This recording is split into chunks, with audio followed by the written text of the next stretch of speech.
Siapakah orang itu? Orang itu adalah Pendeta Yandi Menobe. Yang dirampok itu siapa? Pendeta Yandi. Kalau saya tanya ulang sekali lagi, saudara menyebutkan nama masing-masing. Siapakah orang yang dirampok dalam perjalanan Yerusalem itu? Sama-sama 1, 2, 3. Pendeta Yandi. Kitalah orang-orang yang dirampok dalam perjalanan Yerusalem ke... Aku berkata kepadamu, kasihilah musuhmu, berbuatlah baik bagi yang membencimu, mintalah berkat bagi yang mengutuk, berdoa bagi yang mencacimu. Kalau pipi kirimu ditampar, berikan juga pipi kanan. Aku yang memilih kalian. Kita berdoa. Ya Tuhan Allah, kami mohon kepadamu, kuatkanlah dan teguhkanlah iman kami, supaya waktu di mana kami belajar firman Tuhan, biarlah ini menjadi waktu yang paling baik bagi kami. Kami berdoa Roh Kudus-Mu bekerja di dalam kami, di sekitar kami, bahkan sejauh suara ini terdengar.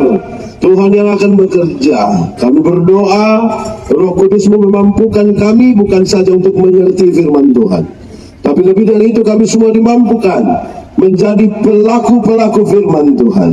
Berkati setiap hati yang sungguh siap untuk pemberitaan ini Tuhan. Tuhan jauhkan semua penggoda pencobaan. Biar di dalam damai-Mu kami belajar firman Tuhan. Kami rindu pada firman-Mu. Berfirmanlah bagi kami Tuhan, di dalam nama Yesus. Firman yang hidup itu kami berdoa. Amin. Bapak Ibu saudara-saudara, dalam sukacita di hari ketiga, hari terakhir ibadah penyegaran iman dan doa bagi bangsa, di bawah semangat tema Yesus yang memerdekakan, saya mau ajak kita renungkan ulang satu bagian pembacaan yang saya kira cukup familiar dengan kita. Mari kita buka Alkitab kita, Injil Lukas pasal 10 ayat 25 sampai ayat yang ke-37. Injil Lukas pasal 10 ayat 25 sampai ayat yang ke-37. Yang sudah dapat katakan amin. Amin, betul. Separuh tidak buka Alkitab juga amin. Itu tipu, itu dia punya nama. Orang Samaria yang murah hati. Pada suatu kali berdirilah seorang ahli Taurat untuk mencobai Yesus. Katanya, Guru, apa yang harus kuperbuat untuk memperoleh hidup yang kekal? Jawab Yesus kepadanya, apa yang tertulis dalam hukum Taurat? Apa yang kau baca di sana? Jawab orang itu, kasihilah Tuhan Allahmu dengan segenap hatimu, dan dengan segenap jiwamu, dan dengan segenap kekuatanmu, dan dengan segenap akal budimu, dan kasihilah sesamamu manusia seperti dirimu sendiri. Kata Yesus kepadanya, jawabmu itu benar, perbuatlah demikian maka engkau akan hidup. Tetapi untuk membenarkan dirinya, orang itu berkata kepada Yesus, dan siapakah sesamaku manusia? Jawab Yesus, adalah seorang yang turun dari Yerusalem ke Yeriko. Ia jatuh ke tangan penyamun-penyamun yang bukan saja merampoknya habis-habisan, tetapi yang juga memukulinya, dan yang sesudah itu pergi meninggalkannya setengah mati. Kebetulan ada seorang imam turun melalui jalan itu. Ia melihat orang itu, tetapi ia melewatinya dari seberang jalan. Demikian juga seorang Lewi datang ke tempat itu. Ketika ia melihat orang itu, ia melewatinya dari seberang jalan. Lalu datang seorang Samaria yang sedang dalam perjalanan ke tempat itu. Dan ketika ia melihat orang itu, tergeraklah hatinya oleh belas kasihan. Ia pergi kepadanya, lalu membalut luka-lukanya. Sesudah ia menyiraminya dengan minyak dan anggur. Kemudian ia menaikkan orang itu ke atas keledai tunggangannya sendiri, lalu membawanya ke tempat penginapan dan merawatnya. Keesokan harinya, ia menyerahkan 2 dinar kepada pemilik penginapan itu. Katanya, rawatlah dia, dan jika kau belanjakan lebih dari ini, aku akan menggantinya waktu aku kembali. Siapakah di antara ketiga orang ini menurut pendapatmu adalah sesama manusia dari orang yang jatuh ke tangan penyamun itu? Jawab orang itu, orang yang telah menunjukkan belas kasihan kepadanya. Kata Yesus kepadanya, pergilah dan perbuatlah demikian. Demikian firman Tuhan. Berbahagia setiap orang yang mendengar firman, memelihara dan melakukan dalam hidup setiap hari. Shalom. Kurang kuat. Shalom. Sekali lagi lebih kuat. Shalom. Ada imam, ada orang Lewi, ada orang Samaria. Mau jadi orang mana? Mau jadi orang mana? Orang Samaria. Yakin? Jadi saudara mau jadi orang Samaria, amin. Kalau saudara ingin jadi orang Samaria, maka tiap hari harus duduk di jalan antara Yerusalem Yeriko. Nanti kalau ada orang kena rampok, saudara tolong. Ada yang kena rampok, saudara tolong. Ada yang kena rampok, saudara tolong. Bisa? Lama-lama tidak ada lagi yang kena rampok, saudara yang kena rampok lagi. Tapi tetap mau jadi orang Samaria, amin. Yakin? Mantap. Tepuk tangan dulu ke sini orang itu, mantap. Saudara-saudara, kisah ini dimulai dari sebuah pertanyaan dari seorang ahli Taurat. Dia tanya Yesus, Tuhan Yesus, dia bilang, Yesus, apa yang harus saya perbuat untuk beroleh hidup yang kekal? Supaya saudara lihat perumpamaan ini sebagai jawaban atas pertanyaan, apa yang harus saya perbuat untuk beroleh hidup yang kekal? Waktu dia bertanya begitu, Tuhan Yesus bilang begini, engkau kan ahli Taurat, apa yang kau baca di sana? Apa yang kau mengerti di sana? Dia bilang, oh, kasihilah Tuhan Allah dan kasihilah sesamamu manusia. Tuhan Yesus bilang jawaban itu benar, pergi dan buatlah demikian. Saya mau tanya saudara, apakah waktu Yesus bilang pergi dan buatlah demikian, itu orang bisa melakukannya dengan sempurna? Bisa? Bisa kok juga. Nah, itu renungkanlah baik-baik. Lalu saudara-saudara, untuk membenarkan dirinya, dia bilang begini, dan siapakah sesamamu manusia? Lantas Tuhan Yesus mengatakan perumpamaan ini, adalah seorang yang turun dari Yerusalem ke Yeriko. Sudah ada yang pernah pergi Yerusalem? Yeriko pernah? Mau pergi? Berdoa, bekerja.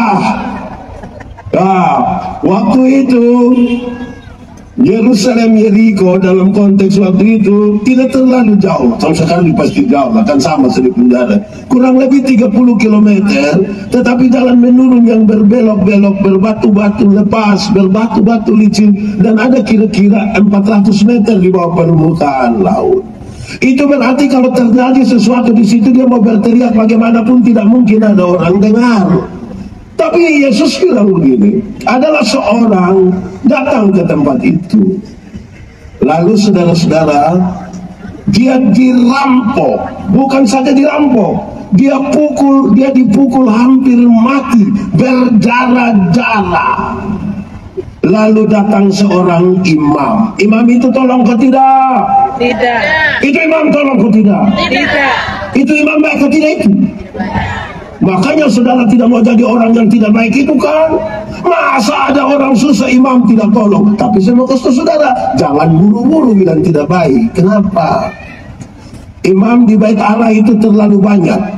Ada yang ditabiskan jadi imam sampai mati tidak pernah melayani. Kenapa? Antriannya panjang sekali. Anggaplah imam ini dalam perjalanan ke bait Allah untuk pelayanan, terus tiba-tiba ada orang yang dirampok, dipukul hampir mati, berdarah-darah. Kalau dia sentuh darah orang itu, dia akan najis dan tidak boleh melayani. Sekarang saya tanya saudara, kalau saudara adalah imam itu, tolong kau tidak? Kalau itu imam adalah saudara, tolong kau tidak? Kenapa diam?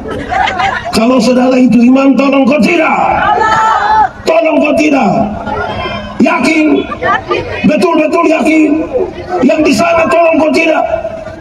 Yang di situ tolong kau tidak? Woi saudara mantap. Kalau pendeta Yandi, tergantung siapa yang kena rampok.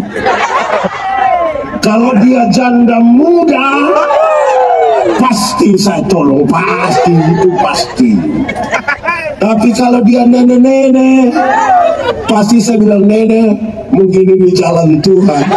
Tapi sudahlah, saudara mau tolong dari saudara lebih baiklah dari saya, ya tidak apa-apalah. Lalu datang seorang Lewi. Itu orang Lewi tolong ke tidak? Itu orang Lewi, tolong kau tidak? Itu orang baik kau tidak itu? Siapakah orang Lewi? Orang Lewi adalah saudara daripada imam. Tuhan sudah membagi dari 12 suku Israel, ada satu Lewi. Dia tidak usah bikin apa-apa, tugasnya hanya untuk urus bait Allah. Ritual orang-orang Yahudi, orang Israel di bait Allah itu banyak sekali, dari pagi sampai malam. Itu bait Allah harus selalu baik supaya orang pergi baik di sana. Dalam perjalanan untuk urus bait Allah itu, saudara, sekarang dia ketemu dengan orang yang dirampok. Kalau saudara orang Lewi itu, saudara tolong kau tidak? Tolong kau tidak? Yakin? Jadi nanti saudara tolong, amin. Mantap. Kalau saya, ya tergantung siapa yang kena rampok. Ketiga, datanglah orang Samaria itu. Orang Samaria itu tolong kau tidak? Tolong kau tidak? Itu orang baik kau tidak? Mantap. Makanya saudara ingin jadi orang baik itu kan? Amin. Yang mau jadi orang baik angkat tangan. Mantap. Turun tangan. Saya lanjut. Tapi kata Samaria yang ditempatkan pada orang ketiga itu kata yang bermasalah. Kenapa? Orang Yahudi tidak suka orang Samaria. Orang Yahudi tidak mau bergaul dengan orang Samaria. Walaupun itu orang-orang baik, dia tidak mau bergaul. Padahal mereka ini sebenarnya satu garis keturunan. Mereka semua adalah keturunan Yakub. Yang menarik adalah setelah Salomo mati, mereka bertengkar. Dorang bertengkar, saudara-saudara, sampai Tuhan Yesus datang itu, dorang baru bertengkar kira-kira 700 tahun. Dorang bertengkar karena apa, Pak Pendeta? Dorang bertengkar karena masalah politik. Sama-sama 1, 2, 3. Politik. Waktu Salomo mati mau ganti siapa? Anak kandung atau anak tiri? Ini yang kakak adik bakal lagi sampai berapa tahun? Berapa tahun? Bayangkan, yang ikut HP ini saya mau tanya, ada yang bakal lagi gara-gara politik? Yang politik pemilihan RT yang kamu bakal lagi itu ada?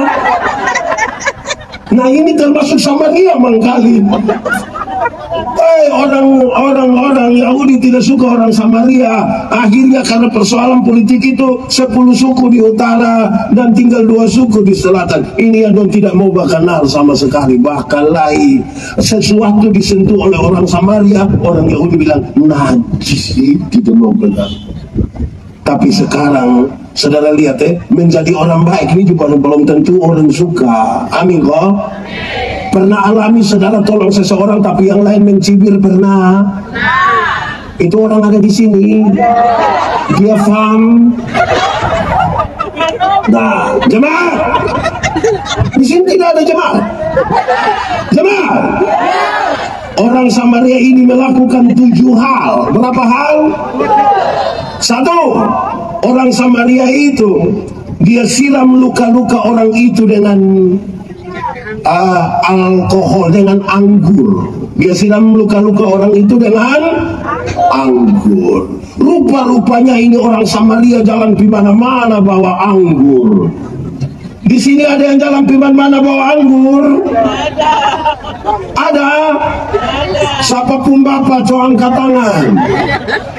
Jangan sampai bab 2 itu keturunan sama, karena dia jalan di mana-mana bawa.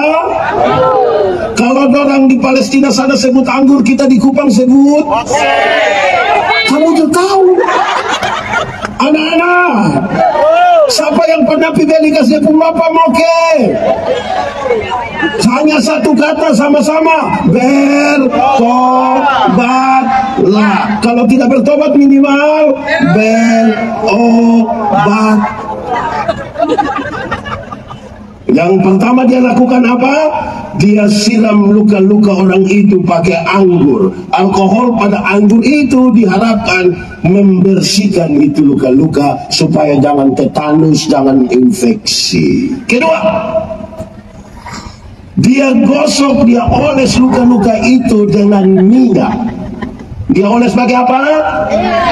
Kemungkinan besar minyak yang dipakai adalah minyak zaitun, karena salah satu fungsi dari minyak zaitun ialah menyembuhkan luka. Untuk dua pekerjaan ini, yang mau jadi Samaria bisa lakukan? Bisa? Kasih tambah suara bisa? Mantap, tepuk tangan dulu. Tapi saudara tahu, untuk dua pekerjaan itu dibutuhkan sedikit hati-hati. Pasti harus bilang begini, tahan sedikit tahan sedikit tahan sedikit. Tidak mungkin dia bilang, makanya jangan jalan-jalan. Tidak mungkin. Sudah dua, pertama tadi apa? Pertama apa? Kedua, ketiga, dia membalut luka-luka orang itu. Dia buat apa? Mantap. Siram anggur, oles pakai minyak, balut dengan kain. Bisa? Mantap. Semakin yakin jadi orang Samaria. Puji Tuhan. Keempat. Nah, keempat ini menarik. Dia muat orang itu di atas keledai tunggangannya. Dia muat orang itu di atas. Saya mau tanya, jemaat. Dulu ada Innova, Avanza, pick up, Grab.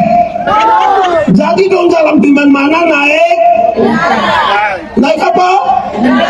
Botol. Naik apa? Keledai. Berarti itu kendaraan terbaik. Jemaat, tidak ada jemaat ini. Jemaat, saya merenungkan bagian ini berulang-ulang. Kenapa? Pendeta Yandi itu kalau bawa oto dari Kupang ke Soe, kalau ketemu ada orang celaka itu untuk tolong saya tolong, untuk tolong saya tolong. Tapi itu pertolongan itu biasa jadi masalah ketika masyarakat yang ikut tolong tuh melihat-lihat pendeta Yandi agak lama, itu semua pikiran. Karena sedikit lagi dong akan bilang begini, Bapak bisa bawa pergi rumah sakit pakai bapak foto bisa? Oh, itu saking ngeri. Saya mau tanya dulu, jemaat, kalau saudara ada oto jalan di mana ketemu orang celaka, ketemu orang kena pukul, saudara mau bawa ke rumah sakit bisa? Yang mau jadi Samaria bisa? Yakin? Saya tanya di mana-mana dan yang paling banyak bilang bisa itu karena dia belum ada oto. Ada oto sekikir mata, apalagi dia bercuci habis kok keset baru saja dilap, itu istri saja naik lepas sendal, apalagi orang berdarah-darah. Tapi jemaat tetap bisa? Yakin? Samaria? Kenapa suara turun? Oke, empat. Oh, satu tadi apa? Anggur. Dua. Tiga. Empat. Yang kelima, dia bawa orang itu ke rumah penginapan. Dia bawa orang itu ke rumah. Jadi kalau dia celaka di sini, kita bawa ke hotel Astiti atau Cendana. Bisa? Saudara bayar bisa? Kenapa saudara tambah sakit makin menurun? Bisa? Mulai bisa terpaksa sudah.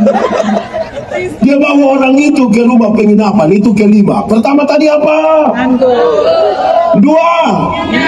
Tiga. Empat. Lima. Keenam. Dan dia merawat orang itu sama-sama. Dan dia merawat berarti dia masak air, dia masak bubur. Pagi-pagi dia ketok di pintu, Om, yo masih hidup. Kan dia mau cicil ngomong dia ada apa? Bisa? Yakin? Berarti jadi orang Samaria tidak boleh pemalas. Amin. Jadi ini rajin semua. Oke, ketujuh.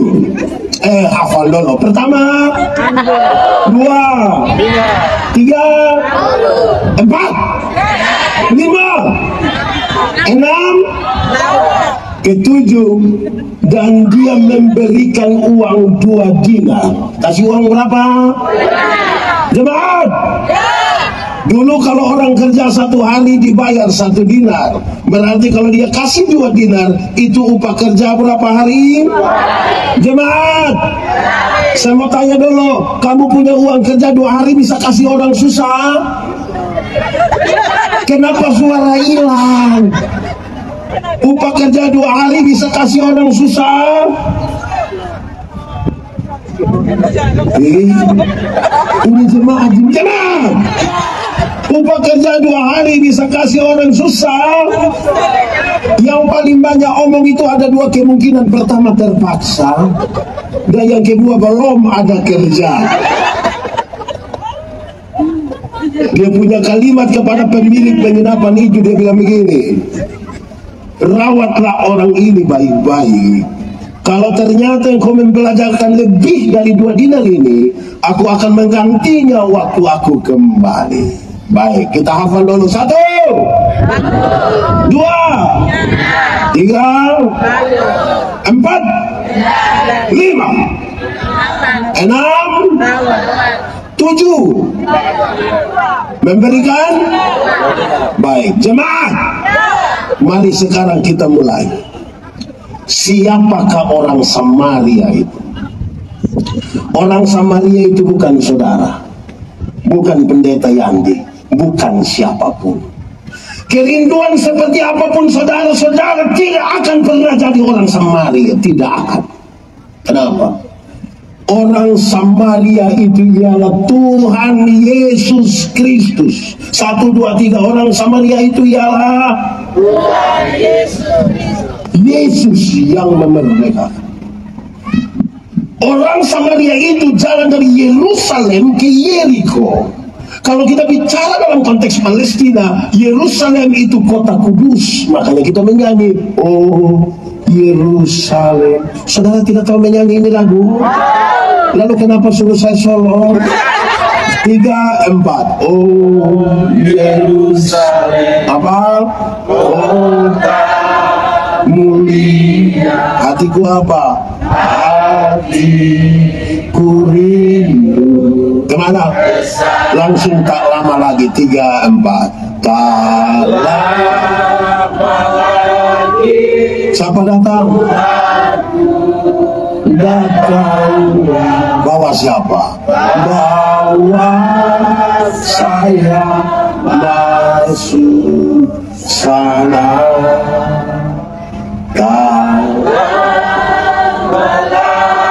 Siapa datang? Datang. Bawa siapa? Bawa saya masuk. Orang Samaria itu siapa? Dia jalan dari mana? Dari Yerusalem. Yerusalem bicara dalam konteks Palestina itu kota kudus, menuju ke Yeriko, kota terkutuk. Dari Yerusalem kota kudus ke kota itu sebuah gambaran untuk menjelaskan Yesus itu datang dari surga yang kekal ke dalam dunia yang penuh rawa perjalanannya via dolorosa. Perjalanan yang 30 km tadi, batu-batu lepas, batu-batu licin, itulah via dolorosa.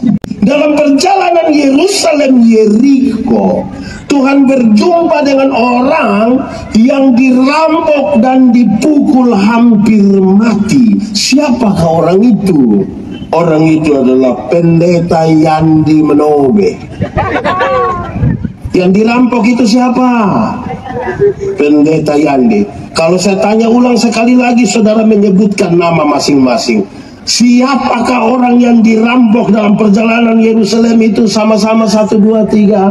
Pendeta Yandi. Kitalah orang-orang yang dirampok dalam perjalanan Yerusalem ke. Siapakah yang merampok kita? Boleh jawab, siapa merampok kita? Siapa yang merampok kita? Siapa? Siapa? Iblis. Belum tentu iblis juga. Kadang-kadang iblis tidak tahu apa-apa sama kita yang bikin-bikin kira-kira kayak itu. Amin kok. Ada kisah satu bilang begini. Satu saat iblis minta ketemu dengan Tuhan. Tuhan, yo ketemu dulu. Kenapa? Beta mau berhenti dari iblis. Kenapa? Beta pun pekerjaan ini manusia su ambil semua. Itu kenapa? Ini manusia dong yang korupsi. Itu uang korupsi juga dong tidak bagi beta. Tapi dong bilang itu pekerjaan. Ini manusia ini dong yang selingkupi di jalur 40. Itu juga tidak bawa beta. Tapi dong bilang pekerjaan. Yang maki-maki orang, yang hujat-hujat orang itu manusia, tapi dong bilang itu pekerjaan. Tuhan beta berhenti saja di iblis, biasa kasih dong. Jemaat, seringkali kita dirampok oleh kerakusan kita. Kita dirampok oleh iri hati kita, dirampok oleh hal-hal yang kita tidak dapat menahan keinginan kita. Kita terkapar hampir mati. Dalam kondisi sekarang hampir mati, darah di mana-mana, tidak ada imam bisa menolong, tidak ada imam bisa menolong, tidak ada orang Lewi bisa menolong. Amin. Imam dan orang Lewi itu hanya bisa menunjukkan jalan. Jemaat, saya punya satu kalimat yang orang tidak suka, tapi namanya beta punya kalimatnya. Beta selalu bilang begini, masuk surga itu seperti kita pergi ke WC. Pernah di WC? Tidak bisa diwakilkan. Masing-masing akan pergi sendiri. Tidak bisa saya bilang ke Adi, yo, di mana? WC, titip. Tidak bisa. Masing-masing akan pergi sendiri. Itu imam dan orang Lewi hanya kasih tunjuk bilang Bapak di situ. Kita bilang makasih, dia bilang os anjingo. Nah, siapa yang menolong kita di situ? Oleh bilur-bilurnya kita menjadi apa? Sembuh. Tuhan Yesus menolong kita dalam perjalanan Yerusalem dan Yeriko, kita menjadi sembuh. Waktu kita sembuh, Dia telah menebus kita dalam perjalanan Yerusalem Yeriko. Dia muat kita di atas keledai tunggangannya sendiri. Pasti mewah, pasti mantap, pasti bagus. Dia bawa kita ke rumah penginapan. Sama-sama 1, 2, 3. Rumah penginapan. Dan apakah rumah penginapan itu? Jemaat, rumah penginapan itu ialah gereja Tuhan. Rumah penginapan itu apa? Orang-orang yang Tuhan sudah sembuhkan, Tuhan sudah pulihkan, Tuhan sudah sembuhkan, Dia titip di mana? Gereja. Angkat tangan yang pemalas, gereja. Jemaat, saya ingin bicara 2 hal dalam konteks ini. 1, banyak orang yang Tuhan sudah selamatkan, Tuhan sudah sembuhkan, Tuhan titip di rumah penginapan yaitu gereja, dia lari dari gereja. Banyak yang bangun lari dari gereja. Amin. Ada jemaat yang 1 tahun gereja 2 kali. Amin. 1 Natal, 1 Paskah. Makanya dia pun nama jemaat Natal dan karena Natal 1 kali, Paskah 1 kali, singkatan tambah panjang. Napasot 1. Pas napasot 1 ingat gereja, betul. Di Kupang ada, di Klasis Kota Kupang ada, dia farm menubi. Banyak yang bangun lari dari rumah penginapan yang Tuhan titip. Jangan. Tapi ada yang lebih parah. Dia bukan ini lari dari rumah penginapan. Dia pindah-pindah rumah penginapan. Ini hari di Hotel Cendana, besok di Hotel Astiti, lusa di Aston, Tula di Cahaya TTS. Jemaat, ada yang pernah tanam bunga di rumah? Bunga hias ada? Yang mahal-mahal itu ada? Bagi dong. Saya mau kasih tahu saudara, jemaat, itu bunga kalau tiap minggu kas pindah pot mati. Yang suka pindah-pindah pot itu pertumbuhan harus ditunjukkan kita mau bertumbuh di mana. Kalau itu bunga tiap hari kas pindah dari sini pi situ besok hilang.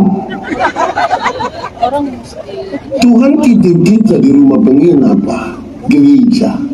Ada yang bangun lari, ada yang kerja hanya pindah pi satu maki antor satu. Saudara bertumbuh. Betul. Kenapa lihat saya? Itu satu. Akhirnya kita sibuk berkelahi tentang pot. Lupa Yesus yang menolong kita dalam perjalanan Yerusalem ke Yeriko. Jemaat, kedua, kepada rumah penginapan itu Tuhan bilang begini, ini ada uang 2 dinar, uruslah orang ini sehabis-habisnya. Kalau engkau ternyata belanjakan lebih dari yang saya kasih, saya akan menggantikannya waktu saya kembali. Dia punya kesimpulan sederhana.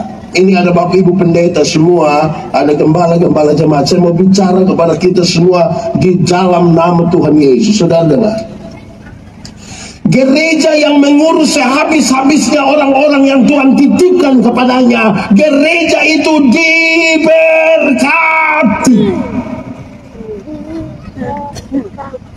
Tapi kalau gereja tidak mengurus sehabis-habisnya orang-orang yang Tuhan titipkan di situ, gereja itu tidak diberkati. Pak Pendeta, tidak diberkati bagaimana? Kami pun kolekte sabayo. Iya, itu kamu tiap hari bakal lagi gara-gara uang kolekte. Ini serius, saudara. Karena Tuhan titip di situ, dia bilang urus sehabis-habisnya. Nanti sebentar kita bicara urus sehabis-habisnya dalam konteks kemerdekaan. Jemaat, tidak ada jemaat yang sudah. Jemaat. Lalu setelah mengucapkan itu barang itu perumpamaan, Tuhan Yesus melihat kepada ahli Taurat itu dan dia bertanya, kawan, siapakah sesama manusia dari orang yang dirampok? Dia pun jawaban gampang atau susah? Jawabannya gampang atau susah? Terlalu gampang. Tapi itu pertanyaan dengan jawaban yang paling gampang itu pertanyaan yang paling menjungkir balikan pemikiran dari ahli Taurat itu. Kenapa, saudara? Orang-orang Yahudi berpikir dengan melakukan perbuatan-perbuatan baik seperti yang dikatakan oleh hukum Taurat, mereka pasti akan masuk surga tanpa orang Samaria. Ini Tuhan Yesus bertanya pada seorang ahli Taurat. Saya mau kasih saudara, anak-anak orang Yahudi umur 5 tahun sudah hafal 10 hukum Taurat. Umur 5 tahun. Bukan kayak kita pun, kok besok mau nikah bertanya bilang hukum ke-6 apa lain. Dong umur 5 tahun hafal. Umur 10 tahun sudah hafal 613 bab penjabaran dari hukum Taurat. Di umur 12 mau 13 waktu orang jadi anak Taurat, yang mereka hafal mereka lakukan. Kurang apa? Bagi mereka dengan melakukan itu semua lurus-lurus surga. Ini pertanyaan berat bagi dia karena menjungkir balikan dia bicara. Kalau Anda melakukan 10 hukum Taurat itu 9 bisa, 1 tidak bisa, gagal semua. 10 hukum jadi 613 pasal. Masih ada ribuan peraturan hidup setiap hari. Gagal satu, gagal semua. Siapakah yang bisa melakukan itu dengan sempurna? Tidak ada. Itu yang paling menjungkir balik. Jadi jangan saudara pikir saudara orang baik, lebih baik dari orang lain. Karena kebaikan itu ungkapan syukur. Yang membuat kita memiliki surga itu ini. Yesus yang menolong saya dan saudara dalam perjalanan Yerusalem Jericho. Tidak boleh ada orang menyombongkan diri. Tidak boleh. Kan kita adalah orang-orang yang diselamatkan. Amin. Tetapi sekaligus saudara, pertanyaan itu untuk mengukur seberapa jauh perjalanan orang itu bersama dengan Tuhan. Dia ahli Taurat saudara, dan Tuhan Yesus bertanya, siapakah sesama manusia dan saudara itu? Dia jawabkan. Ternyata pertanyaan itu mengirim sebuah pesan saudara. Begini di pesan, ternyata menjadi ahli Taurat belum tentu melekat dengan Tuhan, belum tentu. Ternyata dari hamba-hamba Tuhan berkhotbah seperti pendeta Yandi belum tentu melengket dengan Tuhan, belum tentu. Belum tentu berjalan jauh bersama-sama dengan Tuhan, belum tentu. Lama pelayanan tidak menjamin kita melekat dengan Tuhan. Kenapa? Yesus sementara mengukur kedalaman kedekatan ini orang dengan Tuhan, padahal dia tahu hukum Taurat dan dia melakukan itu.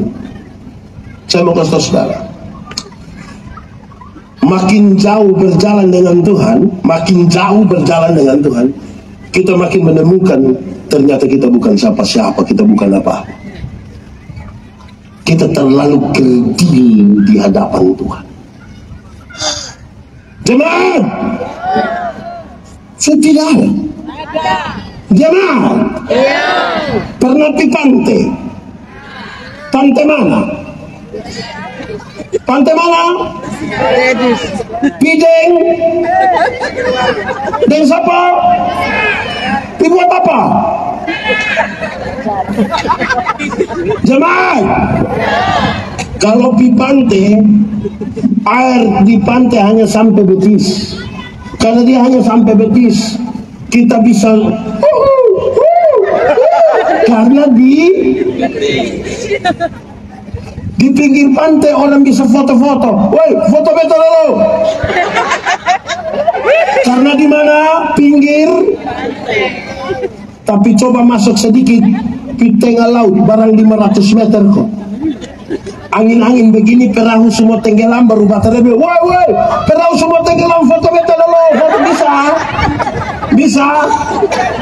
Jemaat, saya mau kasih saudara, yang bagaya-bagaya itu baru di pinggir pantai.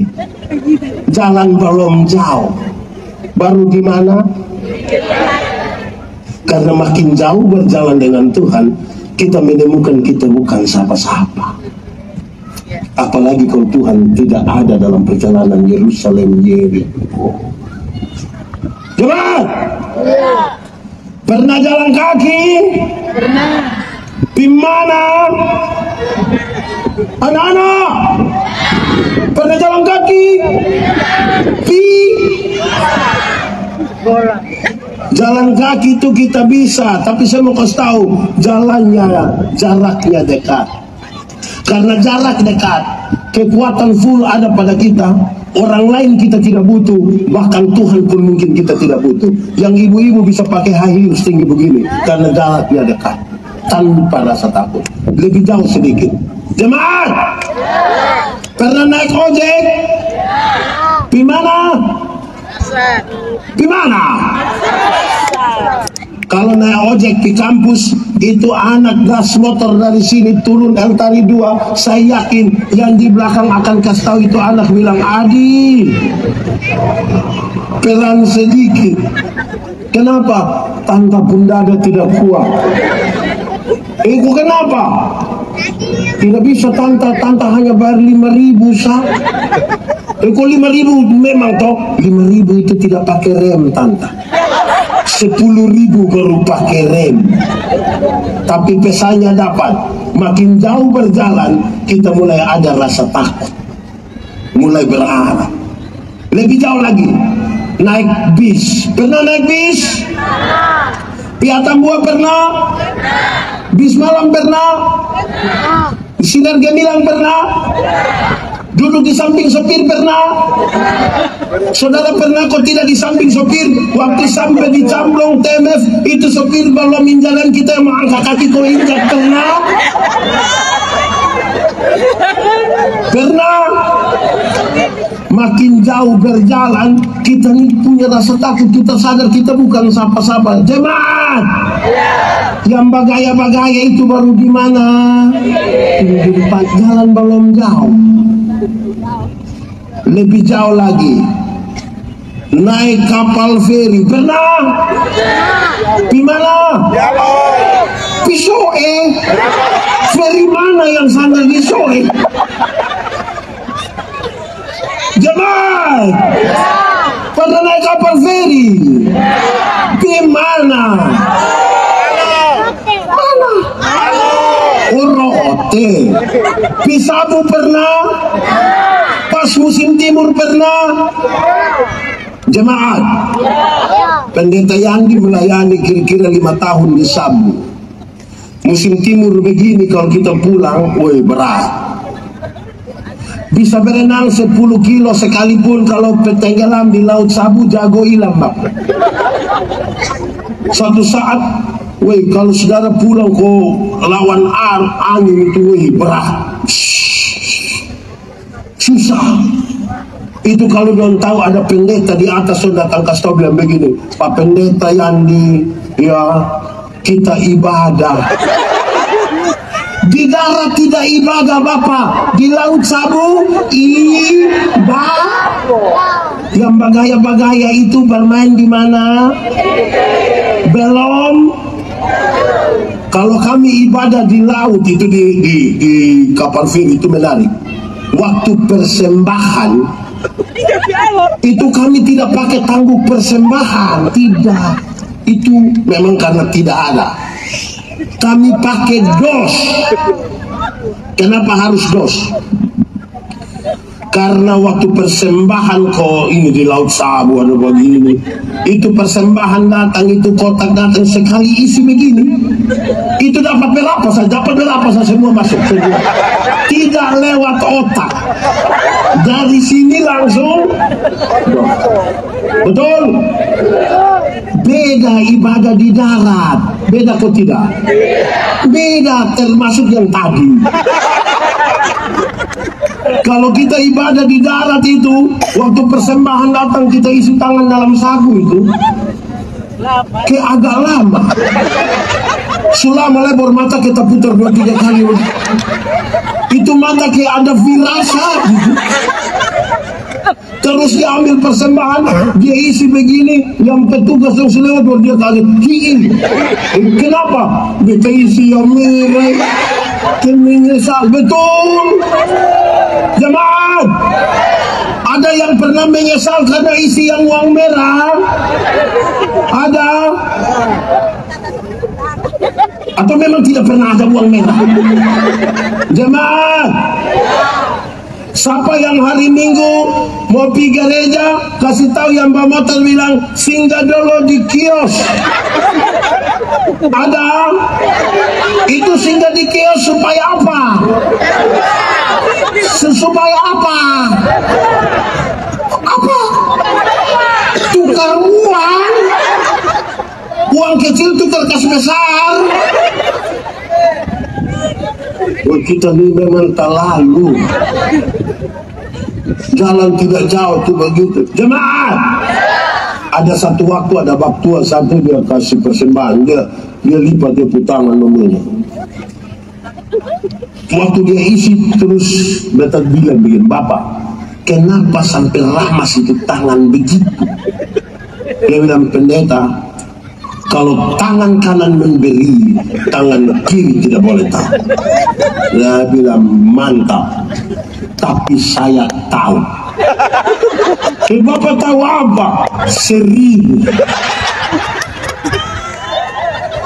Makanya begini, kalau Kalau 100.000 tidak mungkin begini. Kalau 100.000 pasti begini. Sebegini lah, pakai batok-batok sedikit lah.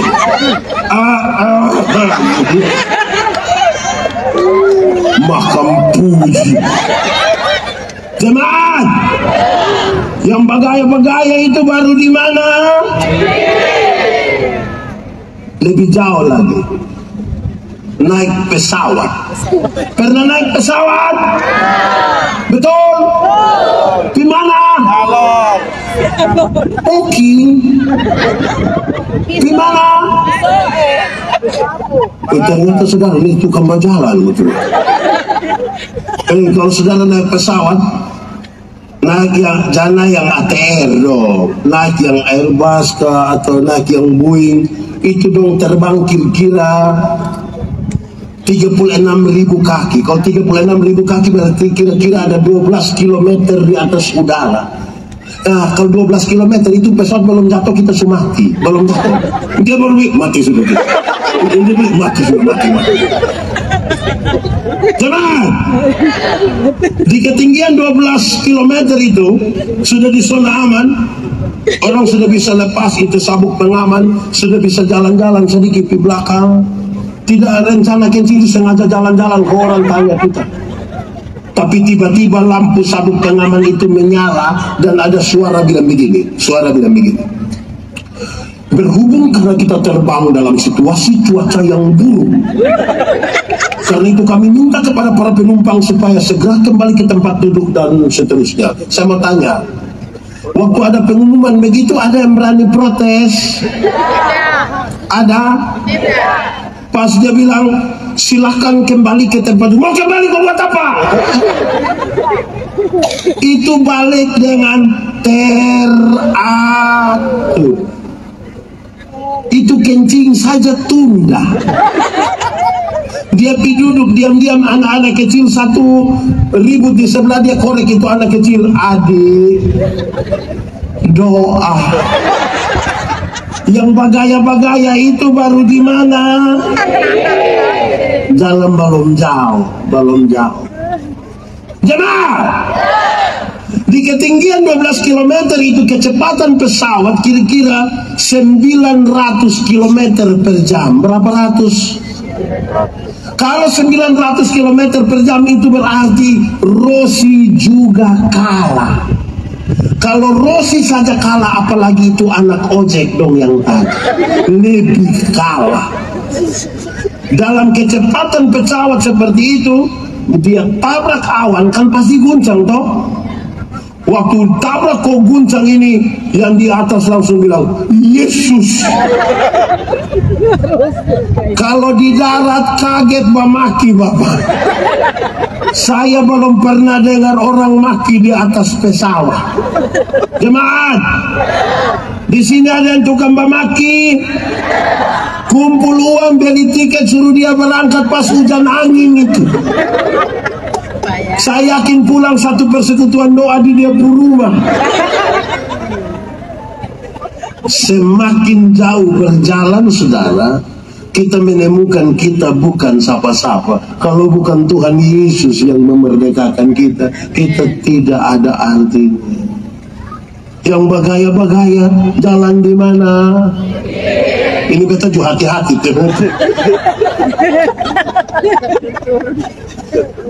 Jemaat, bayangkanlah bahwa saudara adalah orang yang di Yerusalem, Yeriko. Saya juga, kita semua juga, yang baju merah putih, baju hitam, baju belang, semua kita di sana. Waktu kita ketemu, kita saudara senasib sepedanggungan, tidak ada satu menghina yang lain. Karena kita orang-orang celaka yang harusnya sudah mati untuk Yesus menolong kita. Amin. Amin. Saya punya contoh lama yang saudara tahu. Kasih karunia Tuhan berikan bagi kita. Saya mau pakai contoh. Ini Nando ada di sini, saya tanya. Anggap saja saya dan Nando ini tidak baku kenal. Saya dapat di nomor telepon, saya telepon dia. Nando, sebentar malam jam 12 bisa ketemu saya.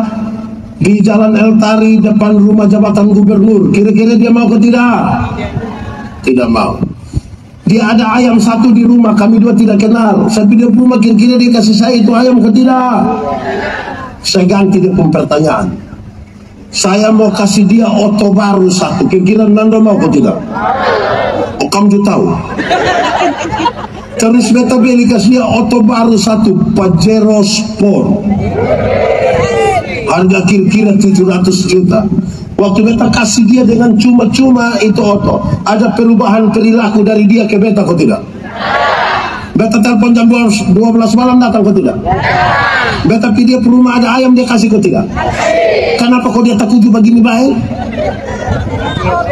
Karena dia telah menerima sesuatu dengan cuma-cuma, ada perubahan perilaku dari dia ke beta. Siapa yang menanggapi kasih karunia yang Tuhan berikan kepadanya dengan cuma-cuma, dia berubah untuk menyatakan Tuhan syukur, syukur kepadamu, syukur. Jemaat, itu berarti mati masuk kita merdeka dari hukum dosa, kita bebas. Sekarang saya sudah bebas. Tidak tahu ini lagu? Kenapa suruh saya solo sambil tepuk tangan 3-4? Sekarang saya sudah bebas. Sekarang saya sudah bebas. Saya sudah jangan adum. Sekarang saya bebas. Haleluya. Oke, lanjut sekarang. Jemaat, kita kan sudah selamat toh? Sekarang saya mau tanya, surga lebih baik atau dunia lebih baik? Kuat. Surga lebih baik atau dunia lebih baik? Surga atau dunia? Yakin surga lebih baik? Amin. Sekarang saya mau tanya, siapa yang mau pergi ke surga sekarang? Boleh angkat tangan. Orang dong. Jemaah. Kadang-kadang kalau saya tanya, mama mau pergi surga? Anak dong masih kecil.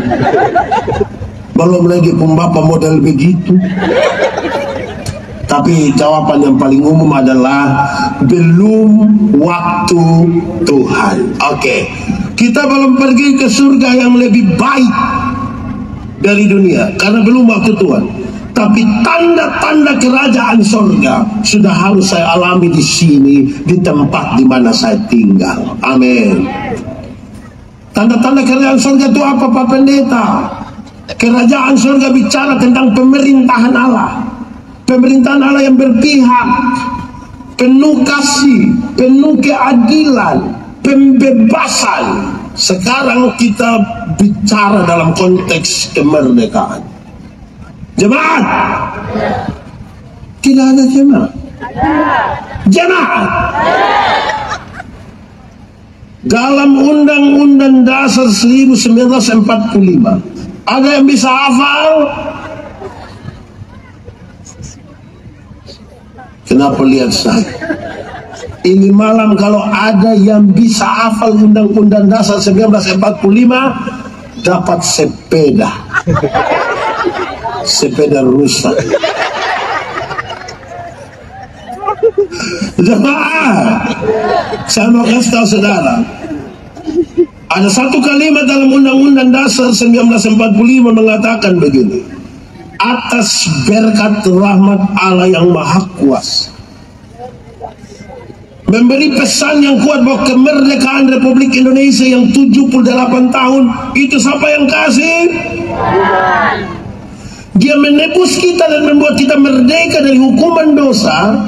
Tapi kemerdekaan Republik Indonesia itu Tuhan yang berikan bagi kita. Berdosa sekali kalau saya dan saudara tidak mengisi kemerdekaan itu dengan baik. Saya mau bilang kepada saudara demi nama Tuhan Yesus, dengar.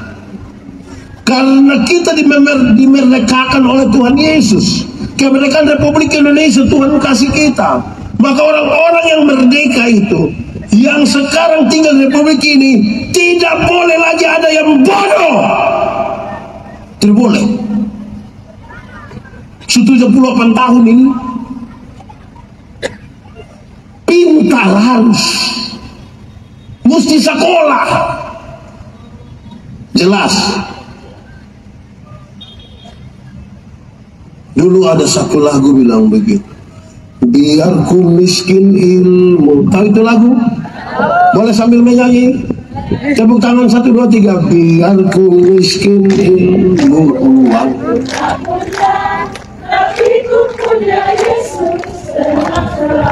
mantap. Yakin kalau miskin senang?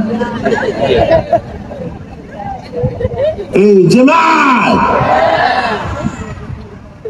kita mesti pintar. Pintar bukan pintar-pintar. Pintar.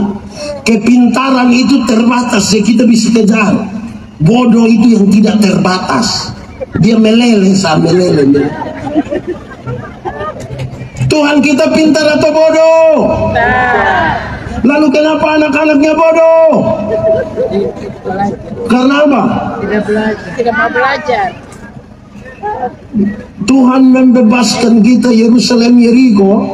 Kita merdeka karena Tuhan berikan bagi kita. Tidak boleh lagi orang yang diselamatkan itu hidup miskin. Tidak boleh. Tidak boleh.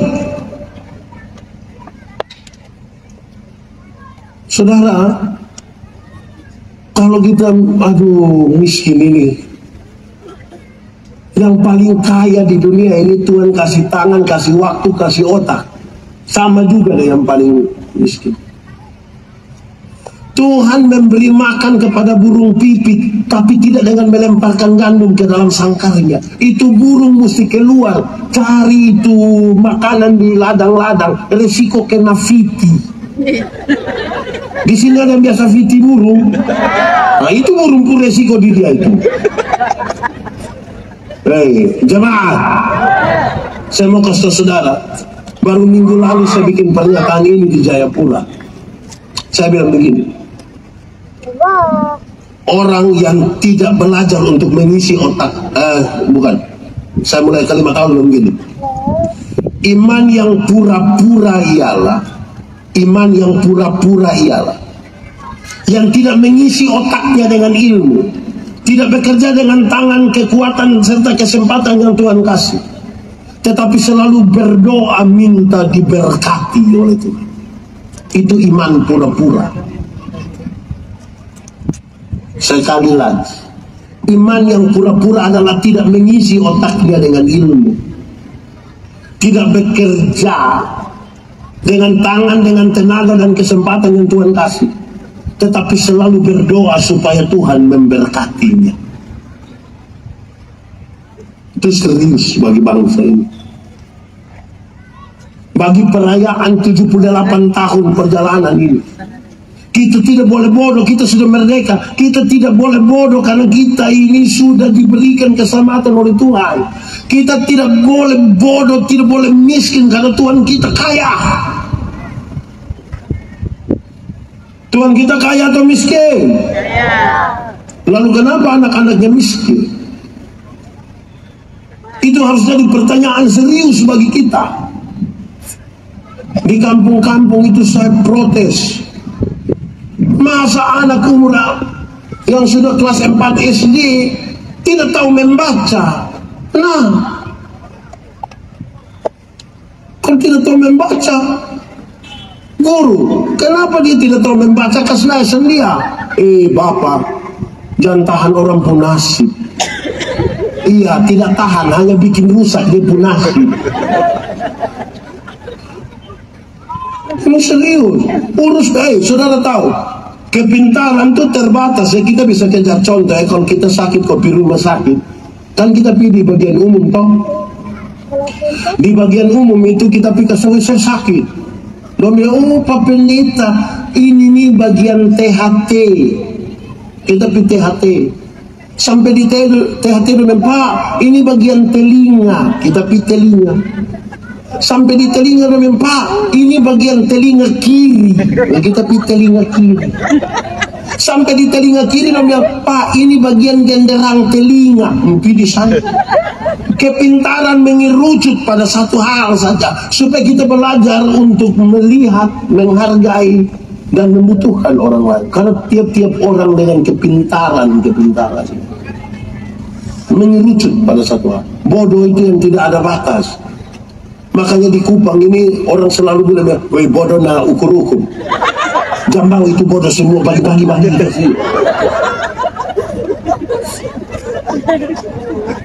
Membangun hidup. Jemaat. Orang labora artinya. Oh, itu hanya 75. Kalau orang labora itu artinya berdoa dan bekerja itu yang 75. Yang 100 itu saudara. Orang labora artinya berdoa dan bekerja keras.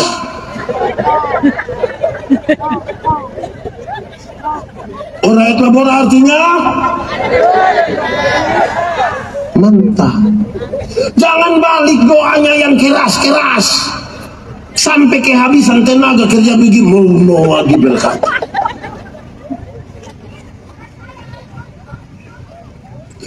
Jemaat, jangan puas dengan kehidupan hari ini, karena ada lebih besar yang Tuhan mau berikan bagi kita. Tanah ini, laut itu ada ikan, mulai dari ikan sardin sampai balang kuning. Ikan apa lagi? Ikan apa lagi? Gargahin, apa lagi? Apa lagi? Di ini tanah ini ada marmer, ada asam, ada cendana, tapi itu semua proses melibatkan ini dan tenaga. Tuhan ketika taruh kita di suatu tempat, dia menyiapkan banyak hal untuk kita berusaha untuk dapat. Semua yang Tuhan kasih itu sebuah proses bagi kita.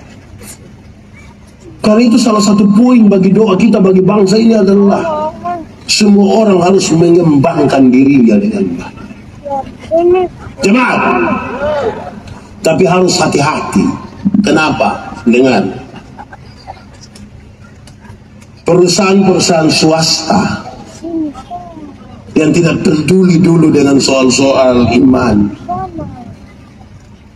dulu dong mencari orang-orang yang pintar. Dalam perjalanannya ternyata pintar saja tidak cukup. Dibutuhkan orang yang sudah pintar, sudah cerdas, tapi punya kemampuan mengendalikan emosi. Karena satu tindakan emosional yang tidak terukur dan tidak terkendali menghancurkan seluruh kepintaran. Harus bisa ya. Kenapa orang korupsi di mana-mana kan tidak bisa mengendalikan emosi? Kenapa kekerasan dalam rumah tangga, penghinaan, lain sebagainya? Karena tidak bisa mengendalikan diri, tidak bisa mengendalikan emosi. Lebih dari itu, setelah mencari orang yang punya kecerdasan emosional, tambah satu. Ternyata otak pintar, oke, sudah bisa mengendalikan emosi, oke, tapi harus tambah satu. Itu orang harus punya kecerdasan spiritual yang bagus. Spiritualitas itu gerakan dari dalam ke luar, bukan dari luar ke dalam. Yang dari dalam ke luar itu spirit. Yang di dalam itu teologi, yang keluar itu etika. Perjumpaan teologi dan etika itu spirit. Spiritualitas itu gerakan dari dalam keluar. Contoh, sampah misalnya sampah. Orang yang spiritualitasnya bagus, waktu dilihat sampah langsung ambil, langsung sapu. Tapi kalau yang spiritualitas yang gerakan dari luar ke dalam, pas ada sampah dia mau ambil, dia kasih dia kawan, pas beta ambil lu foto. Itu pencitraan. Negara ini tidak butuh orang pencitraan. Orang-orang yang sudah diselamatkan oleh Tuhan Yesus tidak butuh pencitraan. Kadang-kadang kita lebih banyak mencitrakan diri. Biasa tidak tahu berdoa, pas ada orang banyak yuk kita doa makan juga sengaja tutup mata begitu. Dia buka mata kita masih berdoa, dia tutup ulang, dia begitu. Pencitraan. Biasa dia omong itu biasa-biasa sah. Mata kudu kalau dia mulai berdiri di muka dia mulai berubah dia pun hidup. Saudara. Terus pencitraan biasa-biasa sah. Biasa-biasa sah. Kalau kita ini Tuhan memerdekakan. Saudara lihat baik jasmani, baik rohani, Tuhan menolong kita. Tapi saya ingin mengatakan, Tuhan menolong orang yang juga mau menolong dirinya sendiri. Tuhan mau. Supaya kita haus akan Tuhan, supaya kita rindu akan Tuhan. Baik di surga, baik di dunia, Dia telah memberikannya bagi kita. Sekarang saudara memahami itu semua karena Tuhan Yesus telah memerdekakan kita. Mari kita tunduk kepala di hadapan. Kita mau berdoa. Kita mau angkat hati kita bagi Tuhan malam hari ini yang masih terbelenggu oleh semua hal. Kita dibebaskan oleh Tuhan, kita dimerdekakan oleh Tuhan. Mari tunduk kepala, mau berdoa, angkat hati. Firman Tuhan berkata, kalau kamu dengar suaranya, jangan keraskan hatimu. Minta Roh Kudus lembutkan setiap hati yang keras. Nikmati 1-2 menit bersama dengan Tuhan, nikmati saja. Katakan sesuatu kepada Tuhan dengan jujur, dengan jujur. Ingat, manusia bisa kita tipu, tapi Tuhan tidak bisa kita tipu. Dia melihat sampai ke kedalaman jiwa kita dan Dia sudah tahu, sungguh tahu siapa kita. Tidak usah ada pencitraan. Buka hatimu, jujur di hadapan Tuhan, karena Tuhan menyelidiki hati dan Dia tahu siapa. Nikmati 1-2 menit dengan Tuhan. Aku berkata kepadamu, kasihilah musuhmu, berbuatlah baik bagi yang membencimu, mintalah berkat bagi yang mengutuk, berdoa bagi yang mencacimu. Kalau pipi kirimu ditampar, berikan juga pipi kanan. Aku yang memilih kalian.